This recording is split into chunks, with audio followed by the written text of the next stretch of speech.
Bonjour. J'ai rêvé que j'étais Virginie Despentes, celle glissante de la drogue et de l'alcool, et qu'à 50 ans, je réalisais avec effroi entre deux bouffées de chaleur que je n'avais jamais vu un ministre noir, et encore moins inuit, et que les prisons étaient pleines de noirs et d'arabes innocents, envoyés là par des juges dont les accointances avec l'extrême droite ainsi que l'extrême sévérité n'étaient plus à démontrer. Pire, le problème de ma vie était ce luxe insolent, ce privilège de pouvoir oublier que j'étais blanche. Ce n'était plus la ménopause, mais Alzheimer qui me guettait. Devais-je me tatouer la chose sur le front? Devais-je quitter mon appartement cossu et déménager dans un quartier plus pittoresque, avec un ascenseur artistiquement décoré qui sentirait bon l'urine fraîche et de gentils dealers que je ne connaîtrais pas encore pour me tenir la porte quand je reviendrais du Franprix avec mes courses? Dealers qui, fort aimablement, se chargeraient au quotidien de me rappeler mon immonde blanchitude et tant qu'à y être, de me faire savoir à quel point ils appréciaient mon appartenance à la communauté de l'alphabet. Pour les remercier, je pourrais même leur offrir un exemplaire dédicacé de mon best-seller Baise-moi, histoire de voir ce qui se passerait.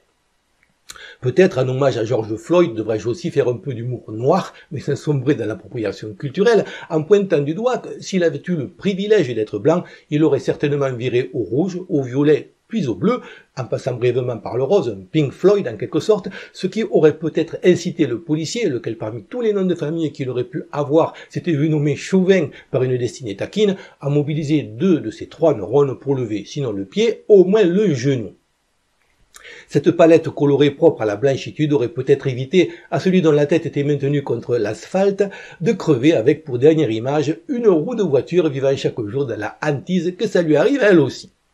Dire que l'homme était au départ juste parti acheter des cigarettes, preuve, avis à tous ceux qui bouchonnent pour aller au pas de la case, que le tabac tue.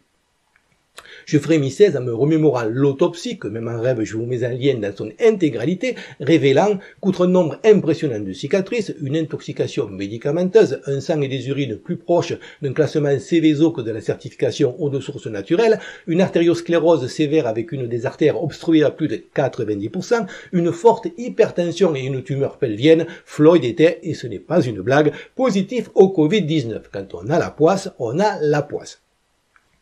Passion d'ailleurs que le Salomon local ne l'intègre pas dans les statistiques. Un Covid certainement raciste puisque, comme je l'ai pointé dans ma lettre, le taux de mortalité en Seine-Saint-Denis a été 60 fois supérieur à la moyenne nationale, tandis que nous, dans les beaux quartiers, on avait compris le truc et on faisait tranquillement notre footing en plein confinement pour essayer de courir plus vite que le virus et que, maline, le reste du temps je me baladais avec des noirs et des arabes gonflables pour me faire refouler d'un peu partout et garantir la distanciation sociale. Pour revenir à Floyd, même si en matière de conneries je ne remettais pas en doute une seule seconde le potentiel castanéen de la maréchaussée locale, il n'en demeurait pas moins que si l'on excluait l'infâme rumeur complotiste d'une opération bidon montée de toutes pièces pour discréditer le Donald, la seule autre raison logique pour laquelle le policier avait pu rester tranquillement de longues minutes en se sachant filmer dans cette position tant particulièrement dégradante pour la victime qu'hautement symbolique à laquelle, hors contexte, on avait du mal à trouver une justification, l'homme ne montrant aucun signe de résistance physique, c'était le racisme rabique et aveugle. Certainement pas que le dit policier pouvait penser de bonne foi être en contrôle de la pression exercée et croire le risque limité en regard du gabarit imposant de l'individu dont les pathologies n'étaient pas inscrites sur le front, ni qu'en 18 ans de service il était peut-être déjà intervenu sur un équivalent local de Laetitia Avia, auquel cas même avec les 2 genoux, au moindre relâchement, il y avait probablement laissé un testicule. Certes, les 2 hommes se connaissaient pour avoir fait du gardiennage pour le même commerce et une animosité avait pu se développer pour diverses raisons. La femme du policier irait moins qu'une Miss Minnesota, réalisant d'un coup la toxicité du patriarcat, l'ayant quitté dès le lendemain, mariée visiblement pour le meilleur, mais pas pour le pire. Mais pourquoi la réalité devrait-elle être plus complexe que les apparences accablantes? Le gars qui venait probablement d'acheter une perceuse en promotion s'est dit « Tiens, voilà un black, je vais le mettre d'équerre. » Point. Nous, les antiracistes, on pense en noir et blanc, c'est simple et ça repose. C'est là que je me suis réveillé en sueur, me disant que le racisme dans tout ça n'était qu'un biais hypocrite si l'on considère que le scénario inverse d'un noir tuant un policier blanc a eu lieu quasiment le même jour sans que ça n'émeuve personne. De plus, toutes les statistiques ethniques librement accessibles sur le site du FBI, notamment concernant les morts causées par la police, elles-mêmes composées de diverses ethnicités, montrent qu'elle tue de tout avec une grande ouverture d'esprit et majoritairement des blancs. Certes, les Afro-Américains sont beaucoup moins nombreux que les affreux Américains, ce qui, ramené au pourcentage de la population, en fait statistiquement et non en valeur absolue les premières victimes. Mais outre le fait, encore une fois, que de nombreux policiers ne sont pas blancs, en conclure à la vitesse d'un bourdin sur autoroute qu'on est face à un racisme systémique est particulièrement malhonnête si l'on considère que les Noirs, bien que peu nombreux, sont ceux qui commettent le plus de crimes que, si l'on veut rester dans la même logique de statistique, le ratio de Noirs qui tuent des Blancs est presque 10 fois plus élevé en nombre et 100 fois en pourcentage que celui des Blancs qui tuent des Noirs, et surtout que l'écrasante majorité des Noirs assassinés, en fait la quasi-totalité, l'est par d'autres Noirs. Black kills Black aurait pu chanter Johnny. Une statistique que personne ne donne et qui permettrait d'y voir plus clair serait le nombre de personnes déjà sans armes, mais surtout innocentes, ce qui est différent, abattues par la police, sachant que dans un pays où tout le monde est potentiellement armé, cette dernière a logiquement tendance au moindre doute à tirer d'abord et à questionner après. Dans tous les cas, pour une fois, je vais être d'accord avec Sibeth, qui bien que ministre noire n'est qu'une femme et donc ne suffit pas au bonheur de Virginie Despentes, il est absurde de transposer chez nous toutes les inepties américaines. D'autant que chez eux, dans leur immense majorité, les Noirs ne sont pas des migrants et sont historiquement aussi américains que tous les autres membres de cette maison de doux timbrée à ciel ouvert qu'on appelle les États-Unis, de laquelle rien de sain ne peut venir jamais. Il faut bien comprendre qu'au départ, les gens étaient aussi excités par l'idée d'émigrer vers le Nouveau Monde que par l'équivalent pour l'époque de striptease de Laetitia Avia, oui je sais, j'ai une dent contre elle, même avec les jambes correctement brumisées et une muselière ornementale. À l'instar de certains pays qui se débarrassent chez nous d'un rebut de population incapable de fonctionner dans sa propre société, nos pays ont donc eu tendance à vider les prisons, les bordels et les asiles d'aliénés pour remplir les bateaux en direction de ce qui n'était pas encore les USA, ce qui explique en partie pourquoi ce pays compte à peu près autant de psychanalystes que d'habitants. Pire encore, vous ajoutez un fond de fanatisme religieux allant du protestant puritain au presbytérien qui a horreur qu'on lui dise que le myope est tout, vous versez une cuillère à soupe de cette absence totale de scrupules héritée de la perfide Albion, vous saupoudrez avec la plus grosse diaspora juive du monde chez laquelle, comme tout traumatisme, celui de la Shoah a laissé des séquelles et qui, comme chez nous, est, si je peux me permettre, respectueusement, d'un point de vue purement statistique, qu'Elisabeth Lévy me pardonne, un chouïa, mais à peine, et c'est certainement mérité, surreprésenté dans les médias, la politique et la finance, aussitôt sorti de la pareille affaire des gâteaux, vous nappez d'une minorité noire traumatisée elle aussi, mais par un esclavage que ses membres actuels n'ont pas non plus vécu, esclavage largement répandu chez tous les peuples du monde depuis l'Antiquité, y compris en Afrique encore aujourd'hui, mais qui, pour je ne sais quelle raison, est devenu dans l'imaginaire collectif l'apanage des premiers à y avoir mis fin, à savoir les Blancs, parvenus avant tous les autres à la conclusion qu'il était plus rentable d'exploiter des esclaves salariés.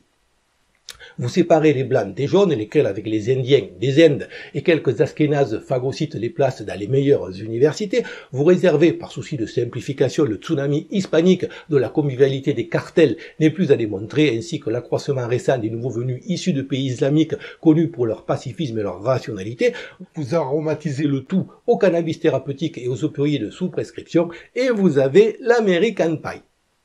Ce pays, au demeurant construit sur un génocide qu'aucun des habitants actuels n'a perpétré, mais qui leur est constamment reproché, s'ils sont blancs, selon une logique tribale éprouvée et rentable, n'a été sauvé au prix d'une hécatombe permanente, de la folie totale que par ces deux premiers amendements, preuve que des individus sains étaient passés au travers des mailles, et quand il n'y a plus eu d'Ouest à conquérir, il s'est empressé de saccager sans la moindre vergogne ces incroyables richesses naturelles pour, incapable de changer de logique, alimenter ce complexe militaro-industriel au coût exorbitant nécessaire à piller et faire chanter le reste du monde devenu le nouvel Ouest au bénéfice d'une élite.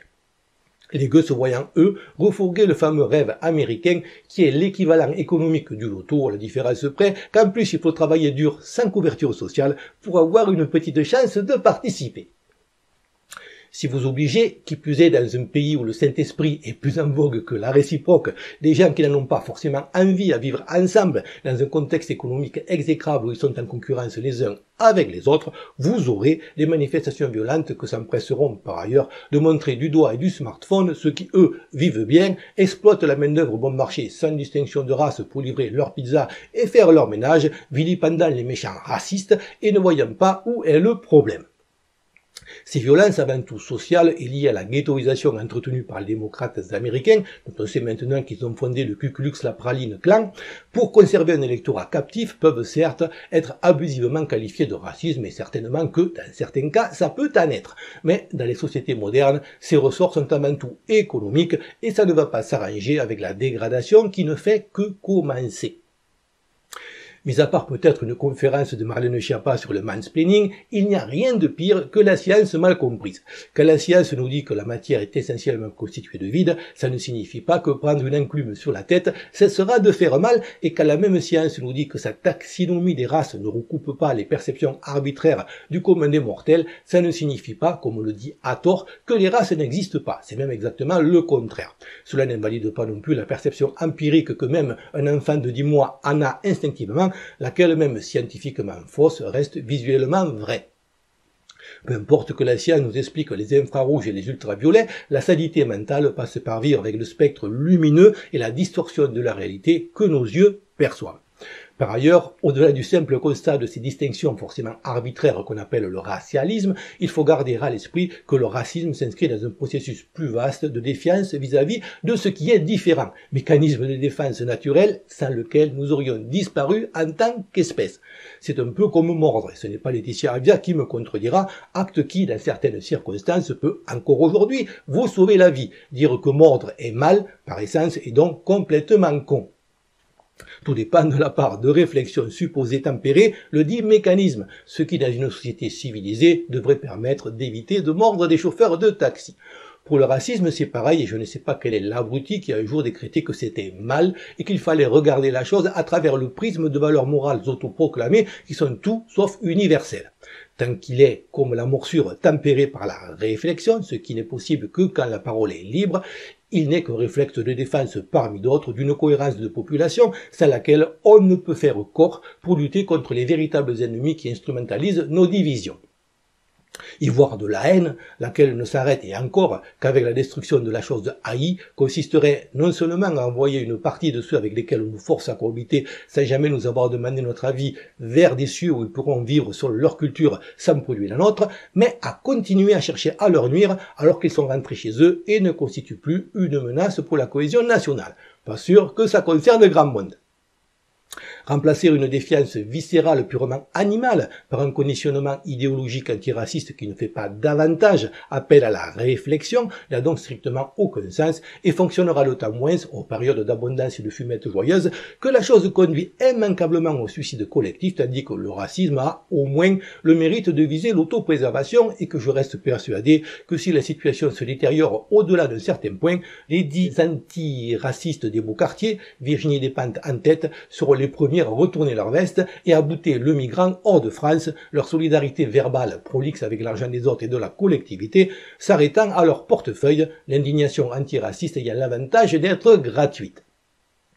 La chose est en tout cas hypocritement exploitée par tous les médias du monde, heureux de distraire les peuples avec leurs inepties habituelles, histoire d'éviter qu'ils ne se révoltent contre ceux, les 10 médias compris, qui ont amplifié par leur incompétence ou et leur corruption la crise du Covid et foutu à l'air l'économie pour rien.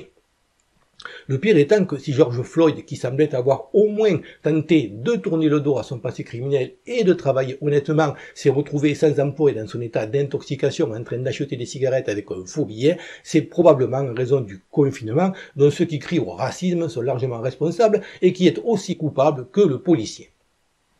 Comme d'habitude, on attise l'incendie, des manifestants sont payés pour hurler des slogans et les antifas bien blancs viennent foutre le feu dans les quartiers noirs, ruinant les entrepreneurs et les commerces tenus par des noirs, tout ça pour essayer d'influencer la campagne électorale américaine. Le plus déprimant, c'est que chez nous, les premières manifestations déconfinées ne sont pas la marée humaine pour virer Macron qui seul pourrait témoigner d'une prise de conscience collective politique, mais coup sur coup, une marée noire qui n'a rien à voir avec le pétrole pour réclamer des papiers qui n'ont rien à voir avec une pénurie de PQ, puis toute l'anti-France parasitaire, artistes compris, qui, encore une fois, et comme si rien ne s'était passé, tente de canaliser la colère populaire dans l'impasse et l'ineptie d'un soi-disant racisme systémique et d'un privilège blanc que les agriculteurs qui se pendent apprécieront. Notre incapacité à tirer la moindre leçon de nos échecs me rend très pessimiste pour l'avenir, au point que, fatigué de pisser dans un violon et craignant les problèmes de prostate, je m'interroge sérieusement sur l'intérêt d'investir une partie de l'énergie qui, à mon âge, m'est comptée, dans la poursuite de ces vidéos. Nous avons eu un immense espoir avec les Gilets jaunes. La majeure partie d'entre nous y a cru, car ce n'était pas un mouvement idéologique, juste des gens qui, constatant qu'ils donnaient toujours plus pour avoir toujours moins en matière d'infrastructures, de qualité des services publics et de soins, et qu'ils n'arrivaient plus à s'en sortir en travaillant, voulaient savoir où passait le pognon. Malheureusement, ils ont été infiltrés et récupérés, et bien vite ramenés dans un schéma classique, simpliste et dépassé, de gauche contre droite, de riches contre pauvres, d'humanistes contre nationalistes, et désormais de blancs contre racisés, voire de trouillards porteurs de masques contre de réfractaires inconscients. Les médias n'ont bien sûr pas relayé ce qui était toujours dans l'esprit du début et ont focalisé sur les poubelles brûlées, faisant que leur image s'est détériorée en même temps que leur nombre, faiblissant, même si beaucoup moins vite, que ce que la presse annonçait. Les manifestations rendues violentes arrangeaient le gouvernement qui pouvait dénigrer le mouvement et mettre fin à la seule chose qui le dérangeait vraiment, l'occupation des ronds-points dont la visibilité mettait en contradiction dangereuse la fausse réalité vendue par les médias et permettait de vraies discussions entre vrais gens, passant sous les radars des moyens électroniques de surveillance et de contrôle habituels, raison pour laquelle les bistrots sont les derniers commerces autorisés à rouvrir post-confinement. Entre-temps, la situation s'est empirée dans les proportions dont beaucoup ne mesurent pas encore totalement l'étendue et la machine à détruire LREM tourne à plein régime, confinement ou pas. À ce rythme, dans 2 ans, il ne restera plus rien qui mérite d'être sauvé.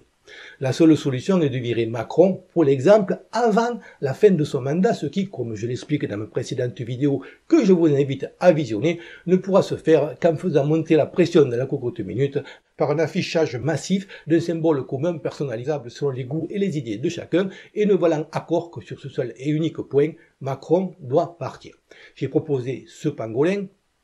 symbole du foutage de gueule généralisé que nous subissons, que vous pourrez télécharger dans la description. Certains qui se reconnaîtront s'y sont déjà mis et m'ont envoyé gentiment des photos. Si la pression monte suffisamment, c'est de la physique élémentaire, et qu'on la dirige vers ce seul objectif, si Macron, sentant le va-venir, n'a pas dégagé avant, c'est une marée humaine de millions de personnes qui se dirigera vers l'Elysée, emportant tout sur son passage. Toute manifestation limitée visant un objectif secondaire est une manipulation qui ne sert à rien. Comme d'habitude, je n'ai pas la prétention de détenir la vérité, juste, tant qu'on me laisse faire, de susciter la réflexion par un discours honnête, logique et argumenté, sans autocensure. Je ne filtre aucun commentaire et cette chaîne, par principe, n'est pas monétisée et ne fait pas appel aux dons. Si vous voulez me soutenir, faites-le en likant, commentant et pour les plus courageux, en partageant mes vidéos afin de toucher un plus large public en espérant que ça puisse contribuer à faire avancer les choses. Pensez aussi à vous abonner et si vous êtes nouveau à faire un peu de spéléologie sur la chaîne, certaines de mes vidéos, faute de référencement par YouTube, passant parfois inaperçues et d'autres censurées, ne se trouvant que sur mes chaînes secondaires. Merci encore à tous pour votre fidélité et vos encouragements et à bientôt, j'espère.